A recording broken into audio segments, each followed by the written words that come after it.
العزت نے قرآن مجید میں ارشاد فرمایا وَأَمَّا بِنِعْمَةِ رَبِّكَ فَحَدِّثْ، اپنے رب کی نعمتوں کا خوب چرچا کیا کرو.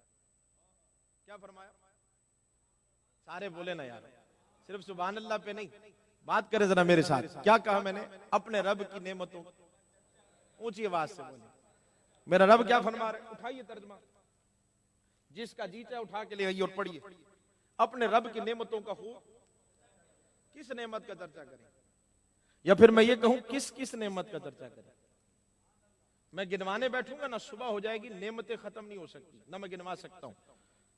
اس لیے کہ قرآن یہ کہہ رہا ہے وَإِن تَعُدُّوا نِعْمَةَ اللَّهِ لَا تُحْصُوهَا، ہم نے نعمتیں اتنی عطا کی ہیں کہ تم گن نہیں سکتے، شمار نہیں کر سکتے.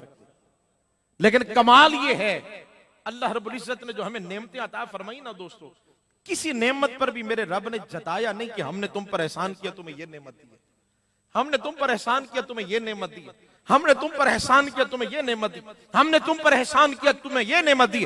کسی نعمت پر جتایا نہیں. جوانوں ذرا غور کیجئے گا اس بات پر. ایک نعمت عظمی عطا کرتے ہوئے فرمایا لَقَدْ مَنَّ اللَّهُ عَلَى الْمُؤْمِنِينَ إِذْ بَعَثَ فِيهِمْ رَسُولًا، فرمایا سب پر نہیں، ہم نے مومنوں پر احسان کیا ہے کہ انہیں اپنا محبوب عطا کر دیا. احسان کس پر کیا ہے؟ اونچی آواز سے ذرا مومن اونچی آواز سے بولیں تاکہ میری آواز کے ساتھ ساتھ آپ کی آواز بھی جانی چاہیے. جو احباب اس وقت لائیو دیکھ رہے ہیں، بعد میں دیکھیں گے، شامل ہوں گے، سینکڑوں لوگ یہاں پر تشریف فرمائیں، آپ کی آواز بھی جانی چاہیے. کس پر احسان کیا ہے؟ یا ذرا پیچھے والے بھی بولیں کس پر احسان کیا رب نے؟ اب ذرا ایک بات سمجھ لیجئے گا، مجھے صرف سادہ سے انداز میں دو باتیں کرنی، غور فرمائیے گا. مجھے صرف اتنا بتا دیجئے، بھئی جس کے گھر میں بیٹا پیدا ہوتا ہے یا بیٹی، مٹھائیاں وہ بانٹتا ہے کہ پڑوسی؟ جی یہ جو پیچھے والے نہیں بول رہے، آپ کیا پڑوسی بانٹتے ہیں؟ نہیں نا، پھر اونچی آواز سے بولے کون بانٹتا ہے؟ جس کے گھر میں بیٹا ہو، جس کے گھر میں بیٹی ہو وہی بانٹے گا نا. یا کبھی ایسا ہوا ہمارے گھر میں خوشی ہو پڑوسی آ جائیں کہ نہیں آپ نے مٹھائیاں نہیں بانٹنی، دفعہ ہم نے بانٹنی ہے، کبھی ایسا ہوا؟ اب ذرا غور فرمائیے گا تو پتہ چل گیا، یہ بات کلیئر ہو گئی کہ جس کے گھر میں بیٹا ہوتا ہے مٹھائیاں بھی وہی بانٹتا ہے، خوشیاں بھی وہی مناتا ہے. اللہ رب العزت نے قرآن مجید میں ارشاد فرمایا لَقَدْ مَنَّ اللَّهُ عَلَى الْمُؤْمِنِينَ إِذْ بَعَثَ فِيهِمْ رَسُولًا، ہم نے سب پر نہیں مومنوں پر احسان کیا، انہیں اپنا محبوب عطا فرما دیا ہے. تو جن کے نبی آئے ہیں وہ خوشیاں منا رہے ہیں. کوئی جھگڑا نہیں، کوئی بحث کرنے کی. اب سوال یہ ہے، مسئلہ یہ ہوتا ہے یہ جی جس طرح گلزار مدینہ والوں نے اتنا خرچہ کیا ہے حضور کی آمد پر، موضوع رکھا تھا سرکار کی آمد مرحبا، اور اس طرح خوبصورت ماشاءاللہ مسجد کو جس طرح سجایا، پھول انتظام کیے گئے خوبصورت ماشاءاللہ، اور ریڈ قسم کی قالین بچھایا تاکہ مہمان جو حضور کے ہمارے منہ سونے ہم یہاں بیٹھے ہوئے. سچ تو یہ ہے کہ میں آپ کے قدموں میں بیٹھنے کے لائق نہیں. یہ ساری عزتیں، یہ پیار، یہ وقار ہے، صدقہ ہے آمنہ کے لال کا. ہم اس لیے یہاں ہیں اس لیے کہ ہم حضور کا ذکر کرتے ہیں اور کوئی بات نہیں. غور فرمائیے گا، انتظام کرنے کی کیا ضرورت تھی؟ میں اس پر بھی ایک سادہ سی بات کر رہا ہوں، بڑے مسئلے حل ہو جائیں گے. یہیں آ کے مرور اٹھتا ہے نا زیادہ تر کہ یار اتنا کچھ کرنے، ہم منع نہیں کرتے آپ میلاد کر، اتنا خرچہ کرنے کی کیا ضرورت ہے؟ میں سادہ سی بات کر رہا ہوں، مجھے سمجھ کے ذرا جوان بن کے جواب دینا ہے.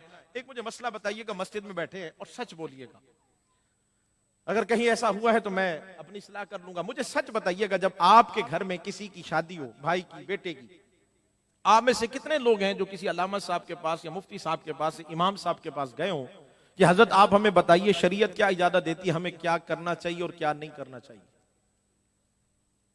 بولیے. نہیں کوئی سوچ رہے ہیں ابھی جاتا ہے کوئی؟ یہ پیچھے والے گئے کبھی آپ پوچھنے کی؟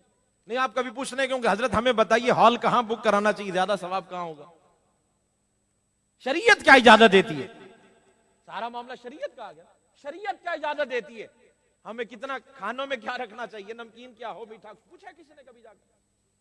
اور اگر آپ کسی کی شادی میں جائیں اور 10 قسم کے کھانے دیکھیں اور اعلیٰ قسم کا ہال بک کرائے اور لاکھوں روپے اس نے بھائی کی شادی پہ خرچ کیوں، آپ صرف دوست سمجھ کر اسے اتنا کہہ دینا، پیار سے ایک طرف لے جائیں، کہیں یار تم نے لاکھوں روپے خرچہ کر دیا، کسی غریب کی مدد کر دی ہوتی. وہ تمہارا کتنا ہی پرانا گہرا دوست کیوں نہ ہو، اس وقت تمہارے گلے پڑ جائے گا. وہ کہے گا یار اللہ نے مجھے نوازا، میرا بھائی ہے، میرا بھائی ہے، میرا جیسے جی چاہے گا میں ویسے خوشی کروں گا. 10 قسم کے کھانے رکھوں یا 20 قسم کے، آپ کو کیا مسئلہ ہے؟ آپ میرے دوست ہیں، میں نے دعوت دی، آپ نے تو فتوے دینے شروع کر دیے.